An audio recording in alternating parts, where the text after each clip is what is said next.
माझा शिष्य प्रशांत दादा गायकवाड राहायला खराडीला आहे.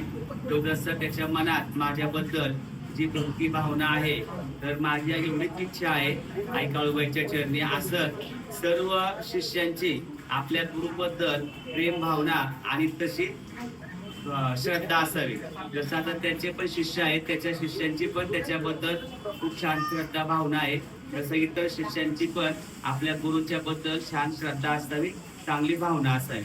ओम काळेश्वरी, ओम काळेश्वरी. काळूबाईच्या नावानं आई राधा घडावी तुमची सेवा, घडोघडी तुमचा ध्यान.